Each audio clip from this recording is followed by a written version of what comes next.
This is Ari Koretsky, and welcome to Jews You Should Know, introducing the broader community to interesting and inspiring Jewish men and women making a difference in our world. Some are already famous, some not yet so, but each is a Jew you should know. We are back with another fabulous episode of Jews You Should Know. Gershon Schusterman was a young Chabad shaliach and emissary in California running a school when his wife tragically passed away, leaving behind 11 orphans. Decades later, he's written a book addressing topics of grief and loss from a traditional Jewish perspective called Why God, Why? How to Believe in Heaven When It Hurts Like Hell. And as we release this on the eve of the Passover holiday, of course, most people will be listening afterwards, but nonetheless, my mind goes to the essence of that holiday, which is about not only national, but also personal redemption. The ability to emerge from tragedy, from constriction, to a place of expansiveness and liberation. And Rabbi Schusterman's story is a profound example, not only of expressing that ethic in his own life, but of now sharing it with the world. Meanwhile, a reminder is always to follow us on social media at Jews You Should Know, spelled out fully on Instagram and Facebook. Jews You Should Know with the letter U on Twitter. Follow us or subscribe wherever you're listening, whether it's Apple Podcasts, Spotify, Google, or any other podcast platform. Please share this podcast with your friends and family. And now to our conversation with author of Why God, Why? How to Believe in Heaven When It Hurts Like Hell, longtime Chabad shaliach, Rabbi Gershon Schusterman. We are here with Rabbi Gershon Schusterman, author of a newly released book called Why God, Why? How to Believe in Heaven When It Hurts Like Hell. Quite a provocative title. And it's the fruit of a story of his own personal life and the great challenges that he has endured and traversed. And we'll hear all about that. But first of all, how are you? Baruch Hashem, thank God. I'm happy to be here with you this morning. I'm zooming in from Southern California, where it's a beautiful early winter morning. The sun is shining. I had to close the shades so that I don't get blacked out.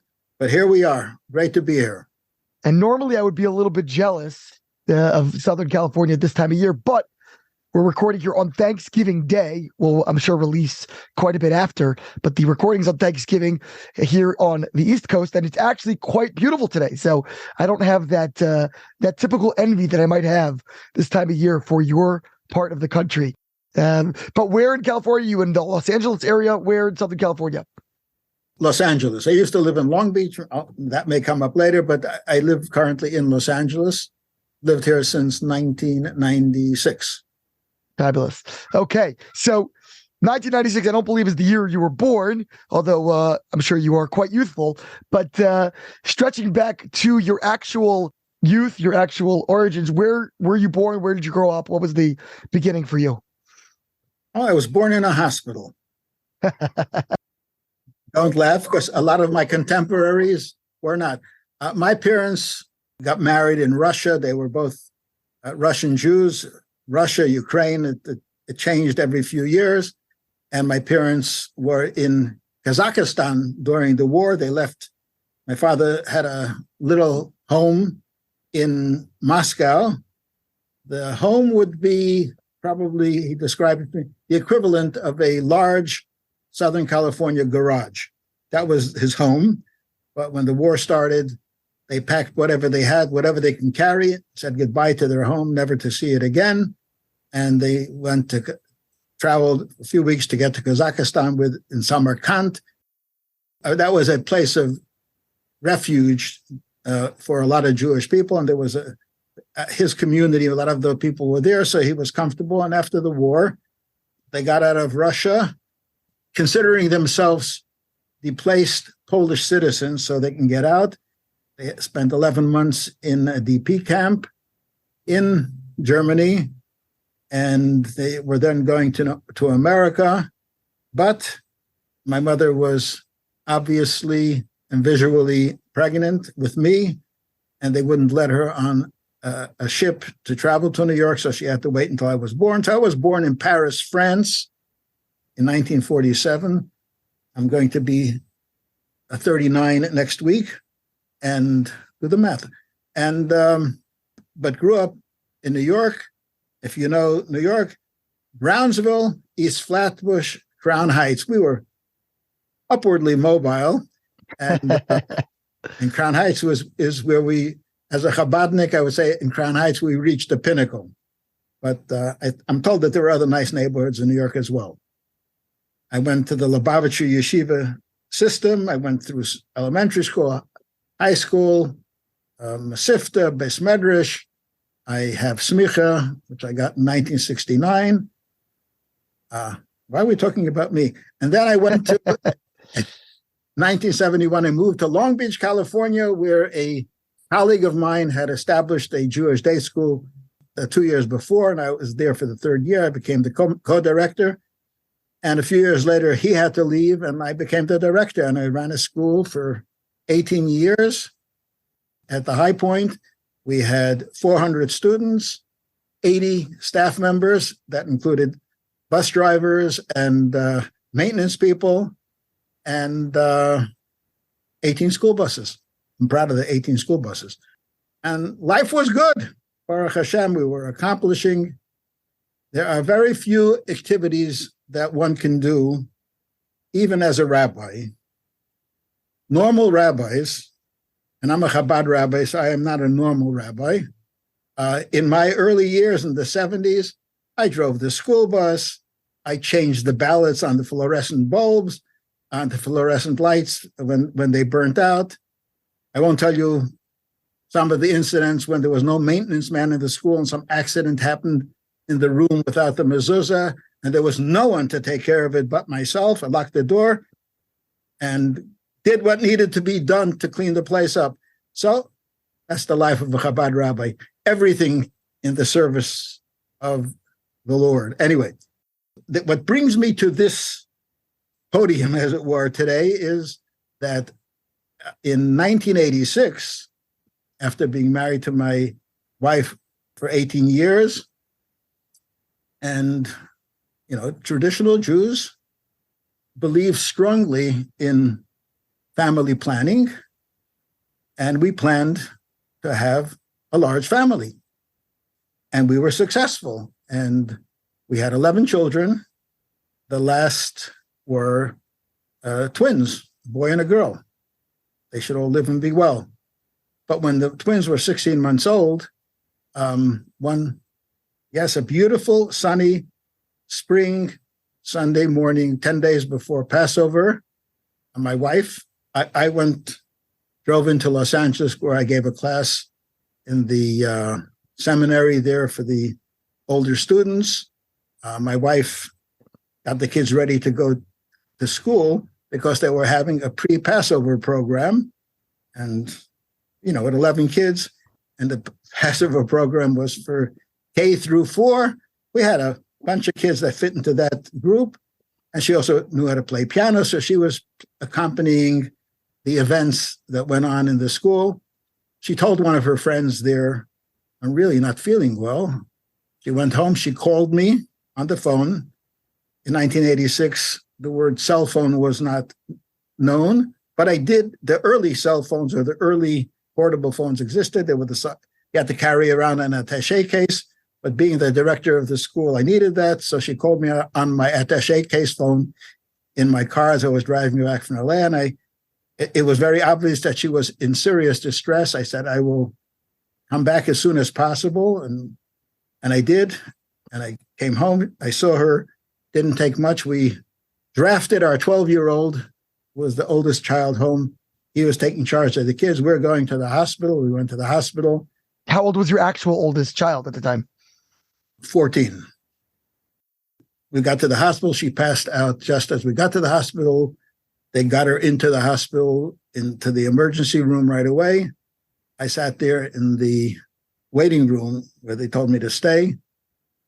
As a Chabad Chassid, disciple of the Lubavitcher Rebbe, I called New York and let the Rebbe know that we're going through a serious crisis, and would he pray for my wife that this crisis have a positive outcome. Meanwhile, I grabbed a book of the Psalms, Tehillim, and that's what Jews do in distress. They talk to God through the chapters of the Psalms. And almost an hour later, the doctor came out with a somber demeanor. That wasn't good. And he came over to me and said, those fateful lines, we did everything we could, but your wife didn't make it. And, there was no preparation for this. She wasn't ill. She didn't have any long-term illness or any short-term illness. The only time she spent in the hospital was in the maternity ward and in the recovery and getting home in a few days. So it was a shock. I don't know if I said the word, "Why, God, why?" which is the name of my book, but I certainly thought it. But I also thought at the same time, this is not happening to me. This is part of a plan. Nothing happens. God runs the world, including what's going on now. Why? I may never know. But now the challenge is that everything that I believe in and everything that I've preached as a rabbi, and I've visited many Shiva homes where people were grieving for a lost relative, a parent, a sibling, sometimes even a child. I knew what to say, but when you have to try it on for size on yourself, it's an entirely different experience.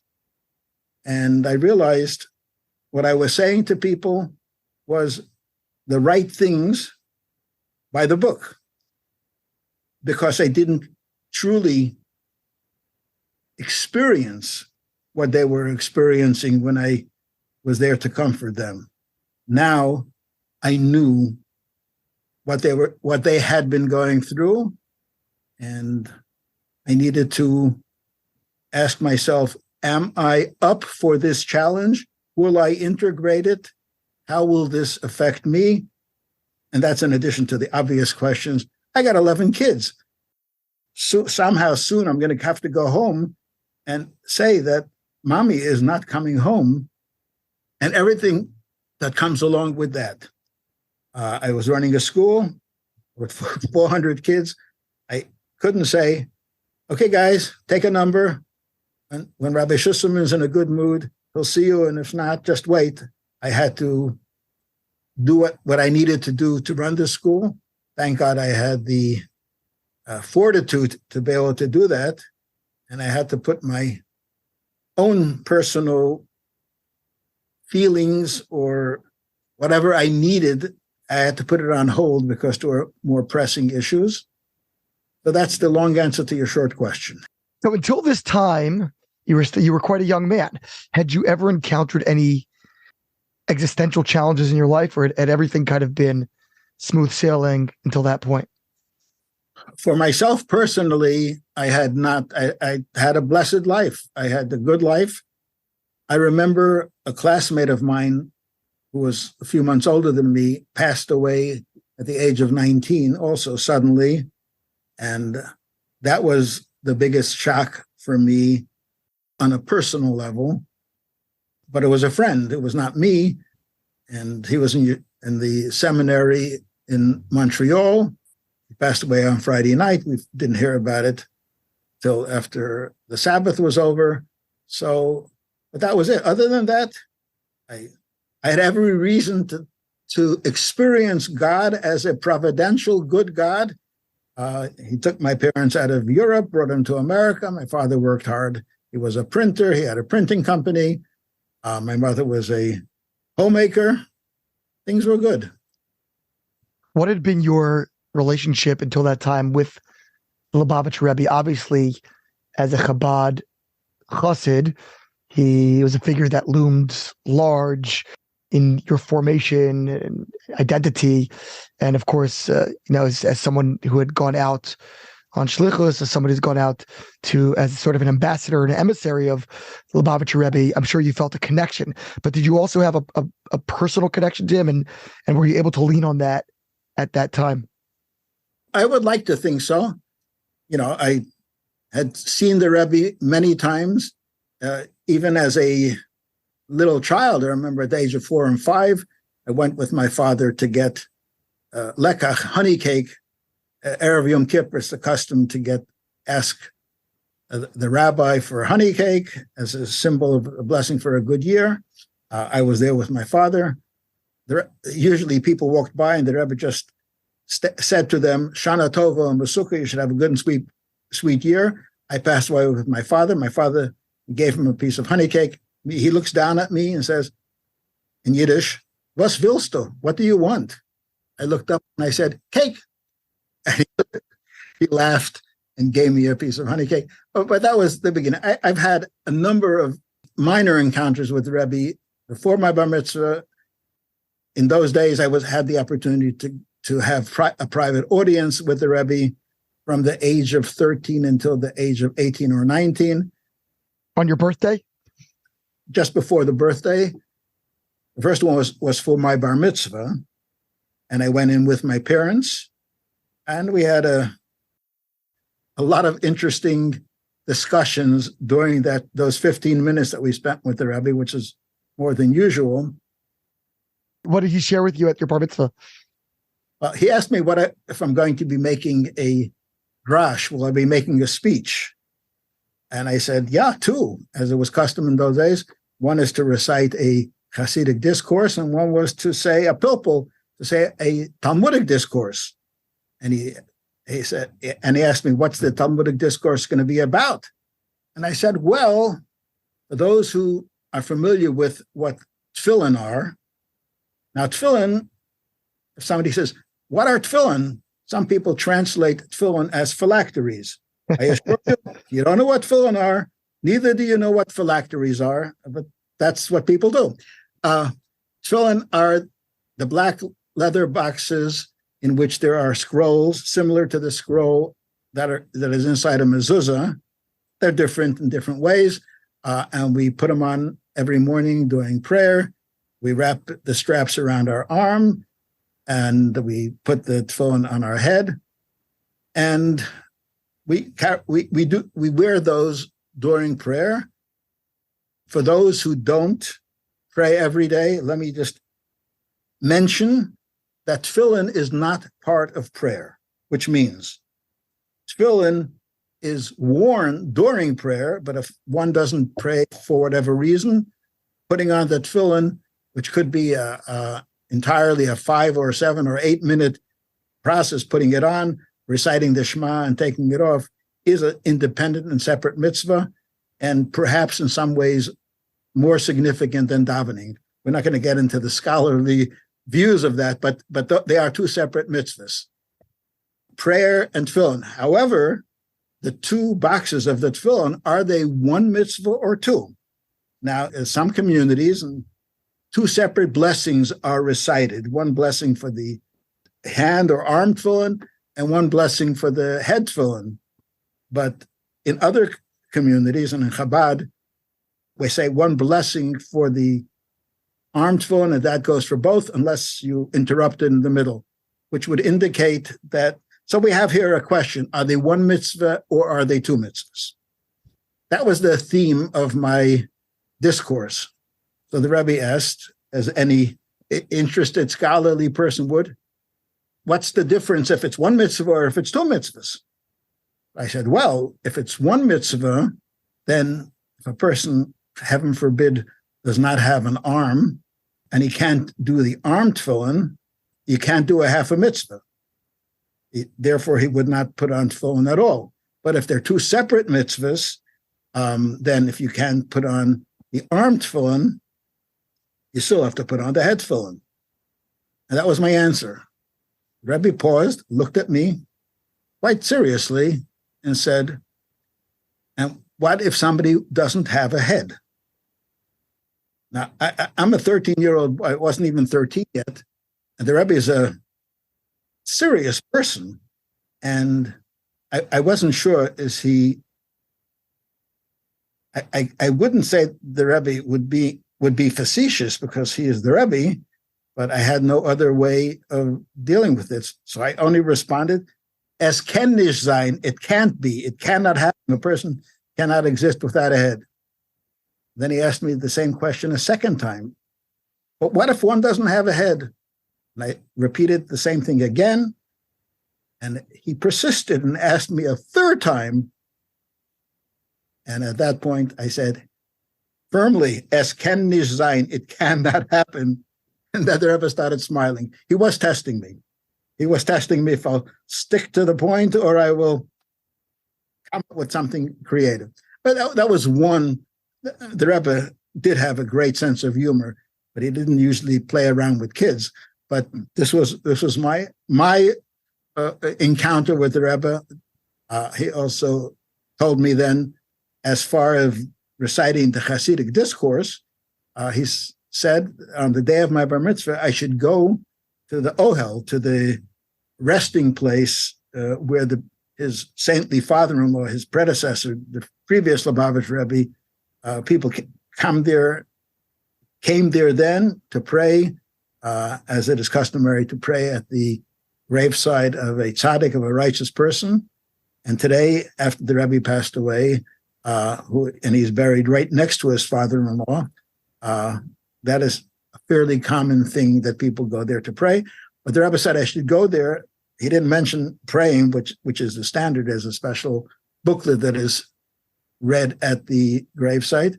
I should recite the mimer. I should recite the Hasidic discourse to the previous Rebbe, which was a great honor. It was during that period, 2 or 3 other young men like myself were instructed to do so, which I did. And then every year after that, 14, 15, I went into the Rebbe, wrote a report where I'm up to, what my needs are, what problems I have, if I had any problems. The Rebbe would answer and give me a bracha to have a good year physically, and most important in my learning and in my davening and spiritually. But also, in those days, the Rebbe had a public gathering on the major holidays, on the major Hasidic anniversaries, and on not every Shabbos, but on Shabbos Mevarchim, the Shabbos before the new month.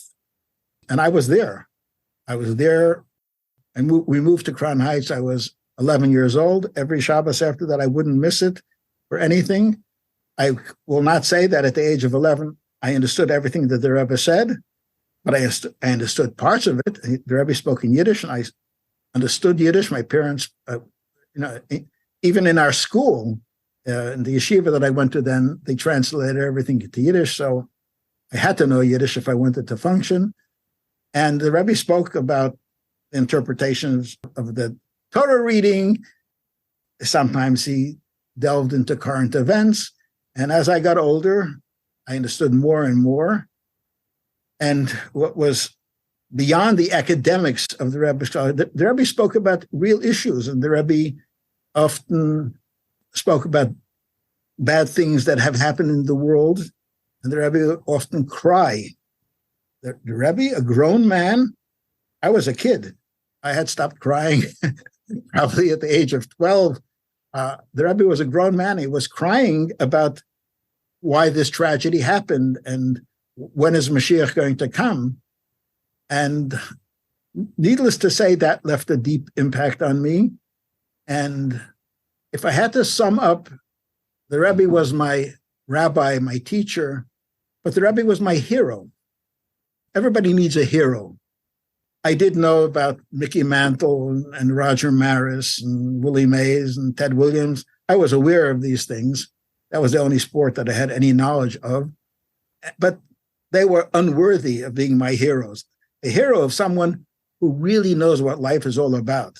And when something happened during the week, if there was, heaven forbid, a tragedy in Israel, a terrorist attack, which unfortunately happened much too often and even to this very day.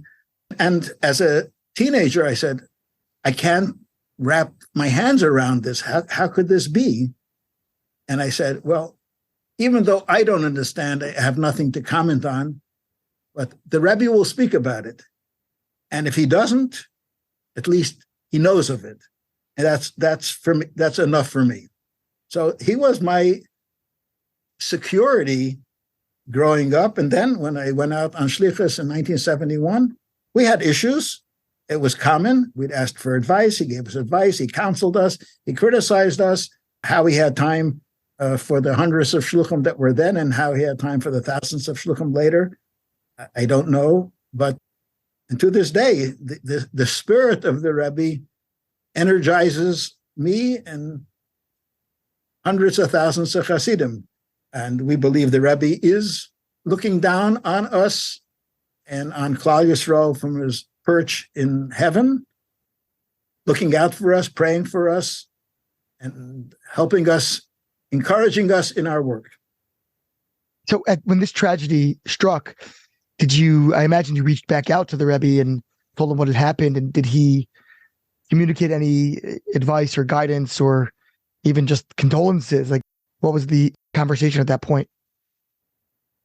The Rebbe's secretary, to whom I spoke before, as I mentioned earlier, and to whom I spoke after the fact, happened to also be my brother-in-law. He worked in the Rebbe's office. Rabbi Klein, Rabbi Benjamin Klein, if you knew him. He didn't tell it to me then, but he told it to me some years later when he went into the Rebbe and told him that my wife had passed away. A look of anguish overcame the Rebbe, and he lifted his hands, as someone says, why? And he said, my brother-in-law demonstrated it. Why? He didn't say anything with his, he didn't verbalize anything. And then he threw his hands down almost in disgust. Why do these things happen? I'm putting my words to it, but that was it. And in some way, when I heard that, it was comforting to me. Now, the comfort was I had a why without an answer. If the Rebbe has a why without an answer, all he can do is throw his hands down. I'm in good company. Subsequently, I wrote to the Rebbe, gave him a report what's going on at home, what's going on in the Hebrew Academy that I directed.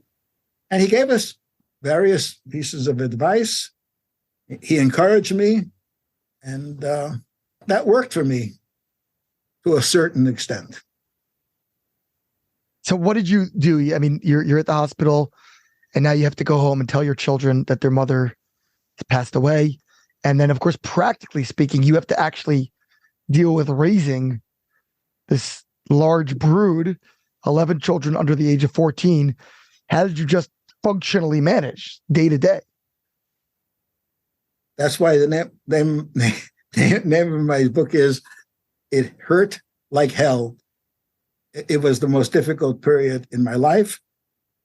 Fortunately, two things. Number one, I had built in a Jewish perspective, a religious perspective, that God runs the world.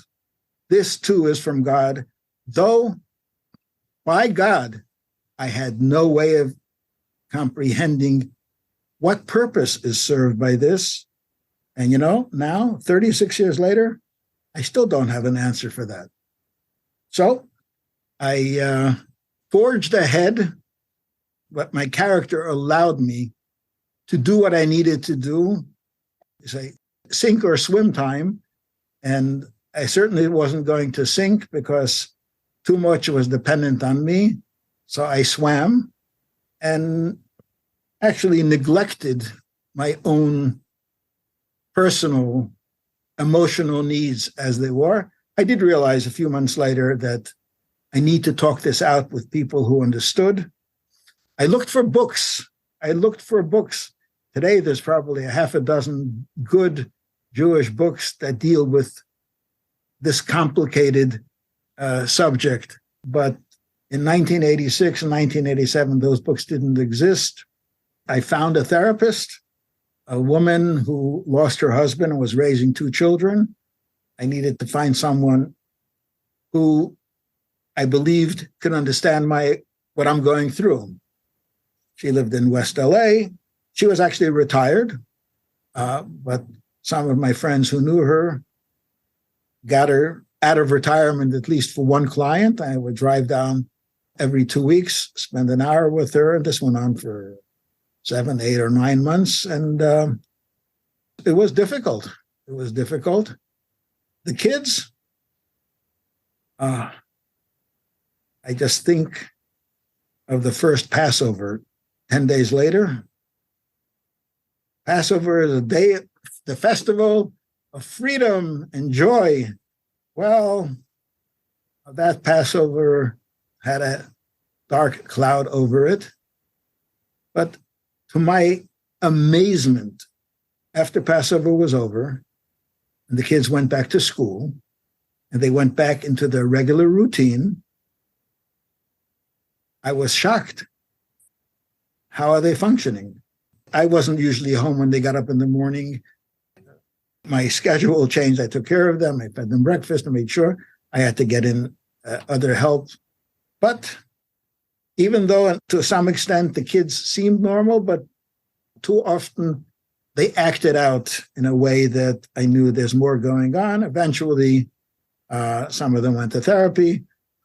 Once we tried to get the whole group together with a therapist, they recommended a professor of psychology at UCLA. We went down there, the whole kit and caboodle. 15 minutes into the session, the therapist resigned. So such is life. What can I say?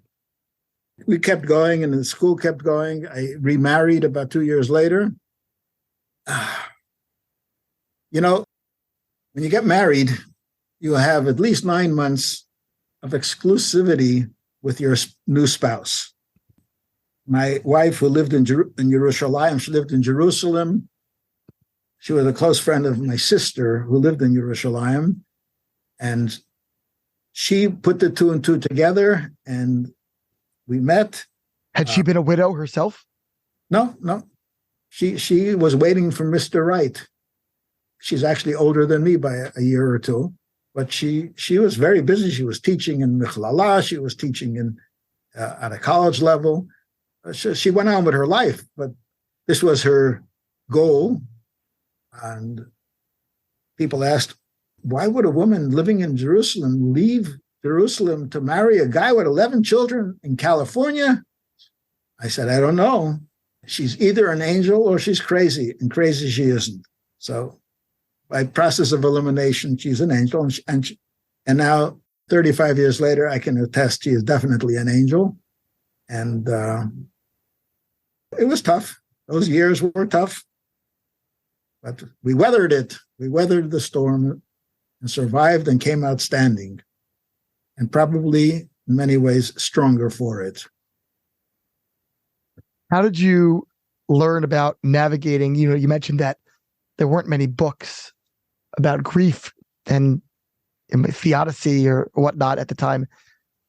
But just the notion of remarriage is also probably something that was not much spoken about or written about. How did you know how to navigate that, how to strike that balance between honoring the legacy of your late wife, who was the mother of those 11 children, some of whom probably didn't even remember her, certainly the 16-month-old twins, and having a new woman, a new wife in your life, and building that relationship? Like, that's a very complicated emotional picture. How did you learn how to travel that journey? I wouldn't want to say trial and error, but there was some of that also, needless to say. First of all, I know friends, I know acquaintances who have, in one form or another, had the same challenge, have chosen not to remarry until the children were out of the house or married. And I can respect that approach. They probably didn't have 11 kids under the age of 14 at that point. But we consult the Shulchan Aruch. We have a code of Jewish law. And then Shulchan Aruch addresses everything. And if it's not there explicitly, you consult a rabbi and he can find it somewhere in the code of Jewish law. But this is explicit in Shulchan Aruch. If a person loses a spouse, 3 of the major holidays have to pass. In which case, in my case, my wife passed away 10 days before Passover. That would be Passover, Shavuos, and Sukkot. I think it's translated as tabernacles. Well, I'm not sure of the English translation. It's like phylacteries, you know. like phylacteries. And that was Shavuos from Nisan is like 6 or 7 months later. It's in the 7th month. Sukkot from, yeah. Yeah, so I was free to remarry but the Shulchan Aruch says, and if the person has many children, one holiday has to pass. But, emotionally, you have to come to terms with it. I struggled with it. I spoke to wiser people than me, older and wiser people, and it was not easy. It was not an easy process. I published an article a few years ago on remarriage, and the title of the article is, you want titles to be creative. The title of the article is there life after death? Meaning, can you remarry after you have a death in your immediate couplehood, so to speak? And I do elaborate with sources and anecdotes and stories, and it doesn't always work out for the people. I think we are fortunate. I would like to think that my wife and I were very mature at that time, and as difficult as it was and as stressful as it was, we managed to carry through until the sea was calmer. Is there some sort of formula that you advise in terms of the balance between honoring the past and moving forward? Well, first, one needs to, in every decision of this type, one has to go back to what value system are you working from? Is it merely respecting or disrespecting the deceased wife? Or when we consult the Shulchan Aruch and says marriage is acceptable or appropriate, let me tell you a story about this. Let me finish the idea, and then I'll tell you an anecdote that I'm personally familiar with. So if this is part of God's plan, then remarriage is not a conflict with the first marriage, but it's a continuation of life with a divine hiccup. But the death of a spouse is more like an earthquake than a hiccup. But after an earthquake, you rebuild. You don't just say there was an earthquake and let the house just be in shambles. No, you got to rebuild, as difficult as it is. Let me tell you a story. There was a gentleman, a giant of spirit. He lived in a wheelchair. He functioned out of a wheelchair. He was a writer in Hebrew and in English. He was a translator at the United Nations. And at the age of 40, unfortunately, he passed away. And his wife carried on. And about a year later, she was helping a young woman navigate dating and marriage. And this woman was affiliated with the Lubavitcher Rebbe, so she brought her, the widow brought this young woman for a private audience with the Rebbe. And the young woman went in, spoke to the Rebbe, whatever they spoke about. And as she was ready to leave the Rebbe's room, the Rebbe says to this young woman, "Is Mrs. So-and-so here outside? Did she perhaps come with you?" She knew that she was involved with her matchmaking. "Is she here?" She said, "Yes, she's out in the hallway waiting for me." "Would you ask her if she would kind enough to come in?"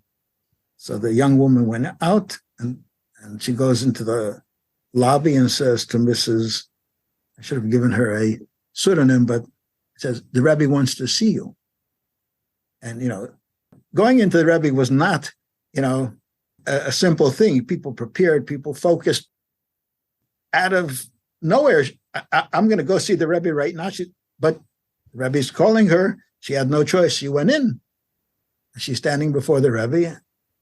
The Rebbe said, the Talmud says, he who prays for another, they are answered first. So you're helping this woman get married. And the Talmudic expression is, if you pray for somebody else and you need the same thing, so you actually need the same thing. You need to consider remarriage. She was stunned. She was stunned. This is what she said. That was the absolute last thing in my mind. It was a little over a year that my husband passed away. And she blurted out to the Rebbe, how can I consider remarriage if the vision of my husband is in front of me? The Rebbe looked at her very sympathetically and said, your husband in heaven is not going to be at peace until you have remarried. He wants what is good for you, and he is not at peace until you remarry. And it took a while for her to digest that. But in truth, when we think of remarriage, or when we think about the first wife and the second wife, it's like in a time when polygamy was permitted, and we have the Torah reading of these weeks, Rachel and Leah, which happens to be the names of the two names of my first wife. Her name was Rachel Leah. They were sisters, but they were also competitors. They were competitors for the husband's favors, as it were.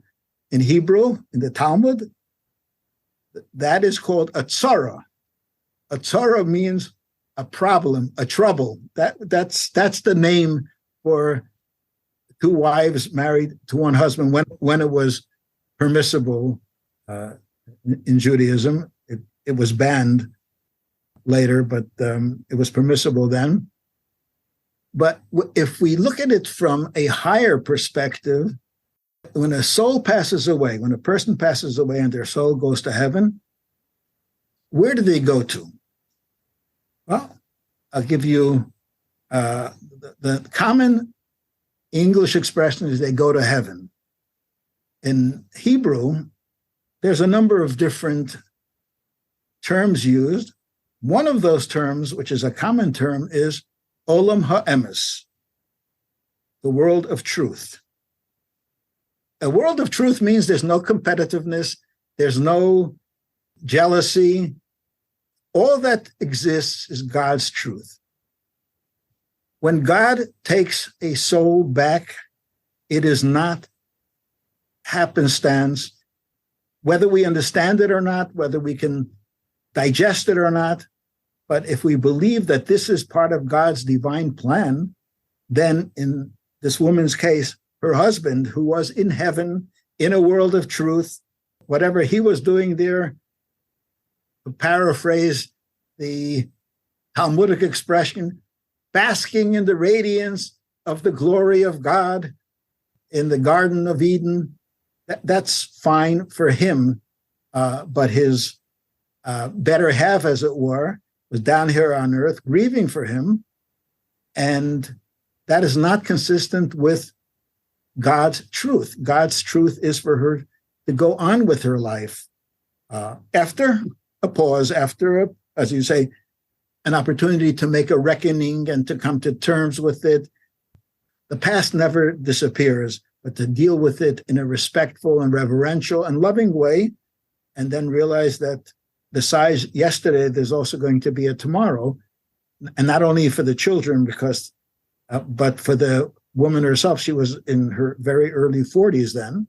She did remarry. She married a dayan from London, a judge, a rabbinic judge, and she lived many, many happy years, moved from Brooklyn, where they lived, to England.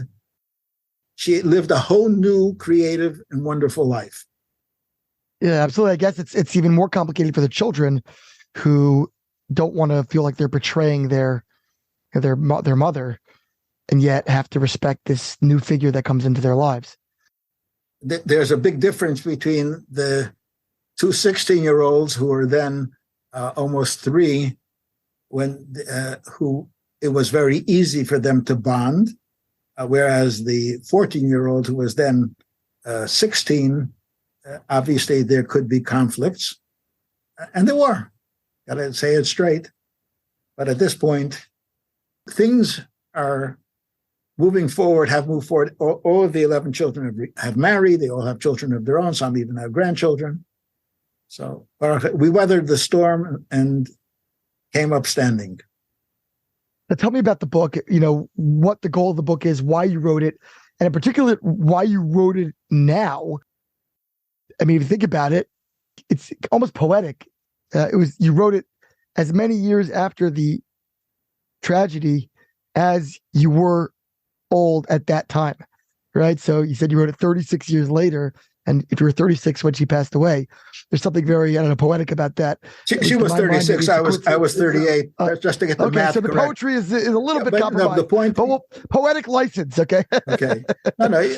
Your point, your question is very well taken. After my wife passed away, so I needed to, for myself, I needed to delve deeper into the Jewish philosophy and theology and understanding of grief and why these things happen to the extent that there is an answer. We also had a parent body in the school who were not, I would say at that point, the majority were not observant. They were Jewish, caring enough to send their kid to a Orthodox Jewish day school, which had a wonderful secular education program. That helped. And through the children, they got and through their interaction with the rabbis and the teachers, it had a positive influence on them. My wife had already been teaching from 1971 until 1986. Many of the kids had gone through her classrooms. In fact, literally 3 weeks ago, I spoke to a student of the Hebrew Academy he was a tax lawyer, now retired. Actually, he lives in Silver Springs. Does he still live in Silver Springs? Perhaps. Silver Spring, Maryland. Okay. Yeah. And he lived most of the years there in your area. And by some chance encounter, but nothing is by chance, by some providential encounter, his daughter spent the Shabbat at the home of my friend, a friend of mine in Florida, and they started talking. Where do you come from? Her name is Rachaleah, and she mentioned, yes, I am named after the teacher, my father's teacher in the second grade. And when I heard that, I said, I got to find his telephone number and call him up and thank him, because I never knew that. I never knew that he named the daughter after my wife. But this parent body was shaken up. Everybody was shaken up. Her students were shaken up because the next day somebody had to teach the class and it wasn't their regular teacher, and they knew what had happened. The parents wanted to know, you're preaching about Judaism and it's wholesome and it's godly and it's good for you. And how does this happen to our beloved teacher? And, after the school year in July and August, I gave a 7-week lecture series on not why bad things happen to good people, but do bad things happen to good people. And I went through a lot of the Jewish approach to all these things. And I said to myself, somebody ought to write a book about this. And then a thought entered my mind, perhaps you. Perhaps I would be the one to write the book. But I was busy. As you said, I had 11 kids to raise. I had a school to run. Life is very busy. And to take off time to write a book, it didn't seem realistic. For all of those 36 years, whenever I had an idea, I jotted it down. Whenever I saw something relevant, I have 2 what they call banker's boxes of notes. And then a few years ago, I said, at this stage in my life, if I don't deal with it now, it's never going to happen. I said, okay, I'm going to focus on it. And it took me 2 years of hard labor self-imposed hard labor, and I wrote the book. In the feedback that I've gotten in the last 2 months, I know the book works. It works for people that are not grieving, but are everyone. Every human being with a little sensitivity has that question, how to believe in heaven when it hurts like hell, why bad things happen to good people.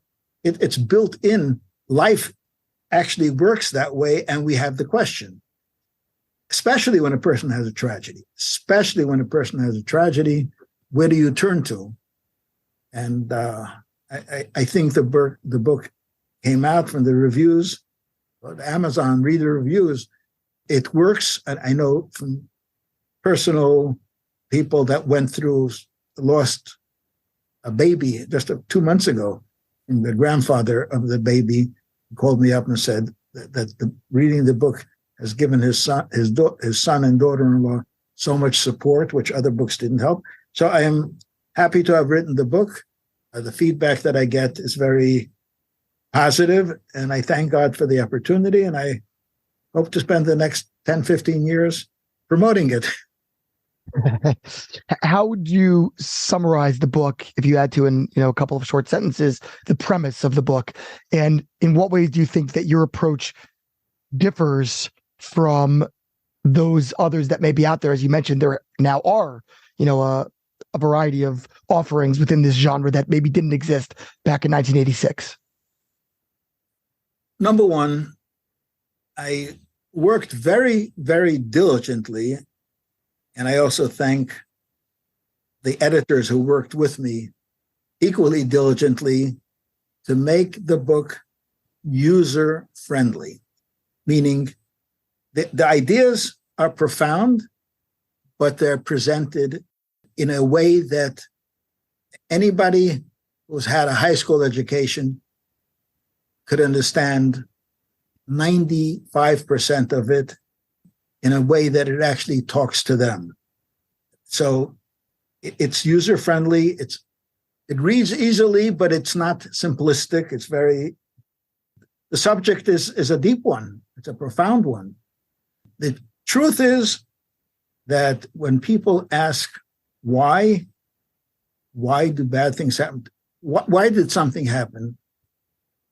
There's a story told about Rabbi Yekosio Halberstam, the Rebbe of Kloisenberg, who himself lost a wife and 11 children in the Holocaust, and after that rebuilt and moved to Israel and recreated the dynasty. Somebody once asked him, Rabbi, don't you have questions for God? And he said, do I have questions? Sure, I have questions. And I asked God, can you give me the answers? He says, God says, come up here. I'll sit with you and explain it to you. And he said, considering that, I'll stay here without the answers. And he stayed below and built his own family, built his own community, and helped many thousands of Jews. There is no answer. And frankly, here's a problem with an answer. If you can justify tragedy, then you become inured, you become desensitized to tragedy, because it means it's perfectly rational. If there's a perfect rational reason why bad things happen to good people, so what do? You shrug your shoulders.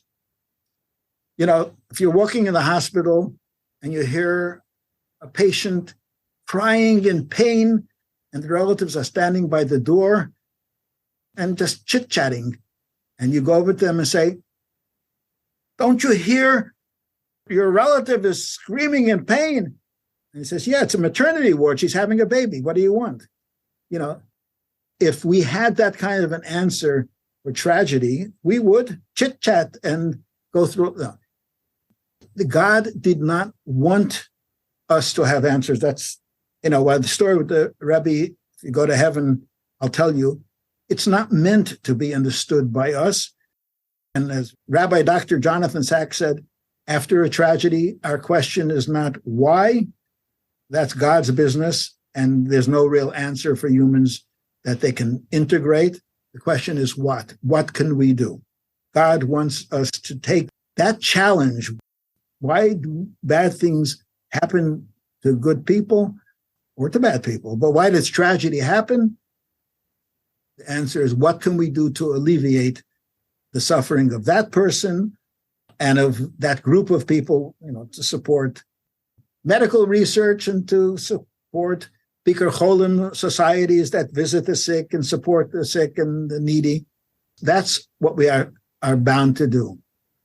And I have to tell you another little story, which is brought in the book. I have a son who's a rabbi in Atlanta, and this must have been more than 10 years ago. I came to visit him. It was some kind of a event. I don't think it could have been a bar mitzvah. I don't know. I came to Atlanta for a few days. My son says, Tati, father, I need to speak to you privately. So we went out for an evening, and he started telling me about his first cousin, my nephew, who was then 34 years old and dying from lung cancer. He has a wife. He has 4 children. He's the nicest person in the world. He's a shaliach in Virginia, and he's ranting and going on. And I need to let him get it off his chest. In my mind, I was already figuring out what I'm going to tell him.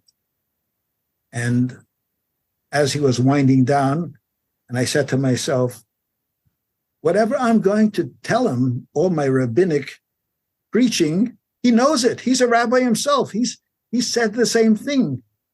So why am I going to say something that he already knows? And I looked him in the eye and I said, Eliyahu, do you want an answer or do you want a hug?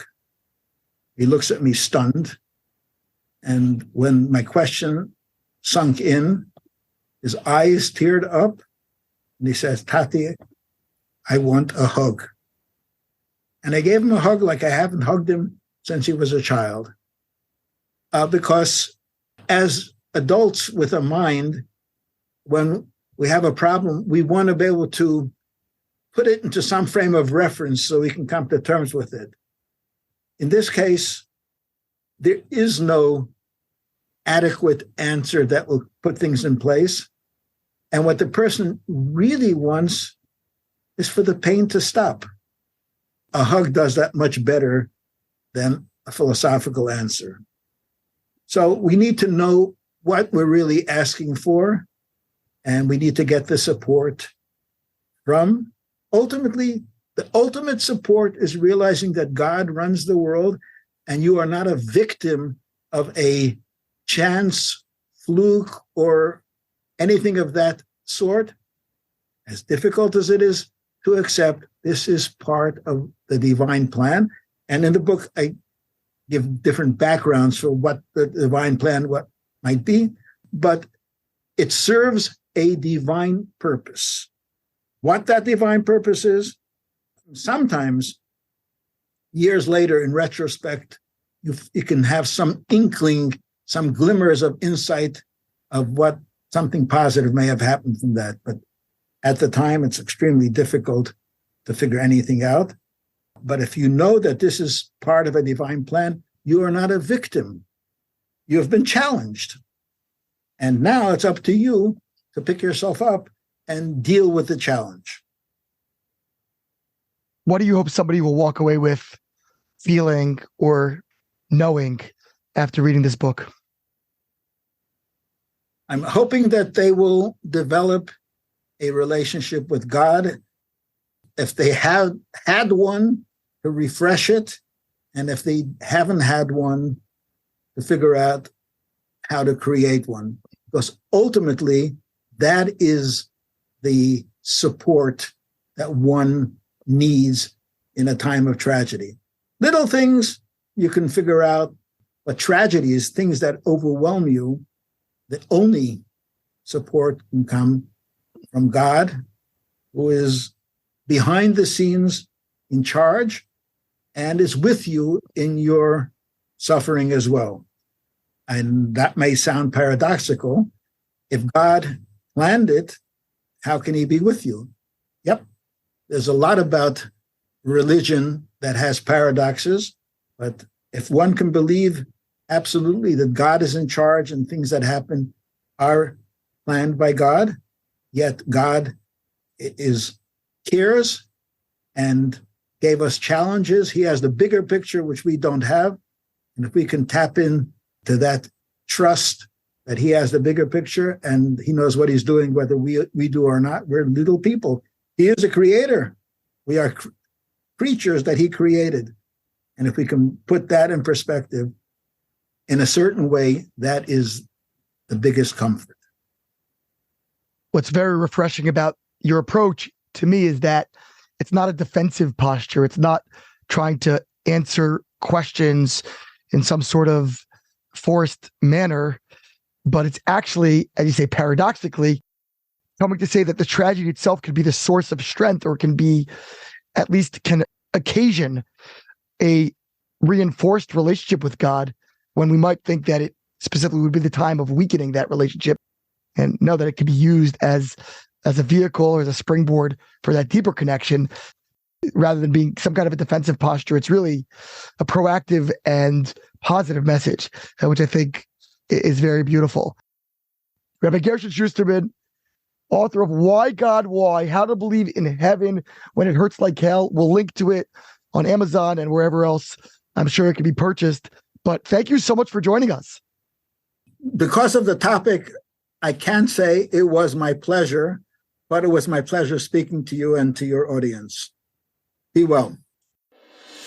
This has been Ari Koretsky on Jews You Should Know. Please visit us at JewsYouShouldKnow.com and subscribe at iTunes, Stitcher, or wherever you consume podcasts. Find us on social media at Jews You Should Know. If you'd like to become a supporter of this podcast, we would greatly appreciate that, and you can do so by visiting patreon.com. That's patreon.com/Jews You Should Know. Finally, if you have enjoyed this podcast, please leave us a review so that we can continue to grow and introduce many more people to Jews You Should Know.